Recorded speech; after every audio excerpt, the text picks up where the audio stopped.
kosa kubwa sana alilolifanya Adamu pale Edeni, lililomfanya Mungu atoe adhabu kubwa, sio tu kula tunda. Kula tunda lilikuwa kosa namba moja.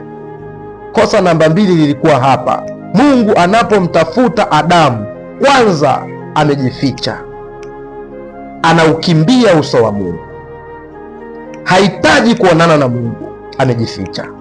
Mungu anamtafuta kokote aliko. Kwa namna gani Mungu alivyo na upendo! Anamtafuta Adamu. Adamu uko wapi? Mungu anamuona Adamu amejificha, anamuuliza Adamu, umefanya nini? Adamu anafanya kosa kubwa sana hapa. Anasema, Mungu, ni huyu mwanamke uliyenipa mimi amenisababishia matatizo, amenifanya mimi nile tunda ambalo wewe ulinikataza nisile.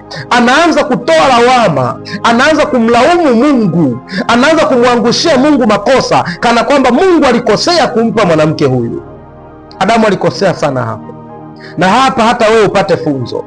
Unapomkosea Mungu, haijalishi hilo kosa nani amelisababisha wewe ukamkosea Mungu, ukifika mbele za Mungu mwambie Mungu, nisamehe, mimi nimekosea. Usimwambie Mungu, rafiki yangu amesababisha nimekosea. Usimwambie Mungu, baba yangu amesababisha nikakutenda dhambi. Usimwambie Mungu hivyo. Mwambie Mungu, mimi uliniambia nisifanye hili na hili na hili, nimefanya, nimeanguka mbele zako, baba yangu nisamehe.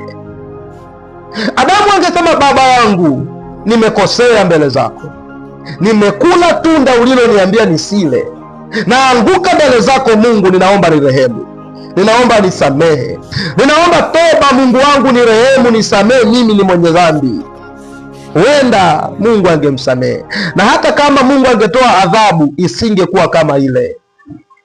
Kwa hiyo unapokosea mbele za Mungu, usijitetee, mwambie Mungu nisamehe, mwambie Mungu nirehemu, mwambie Mungu, mimi mwenye dhambi, nimefanya dhambi hii, uliniambia nisifanye, mimi nimefanya. Haijalishi nani amesababisha, wewe nyooka kwa Mungu, mwambie baba yangu nisamehe.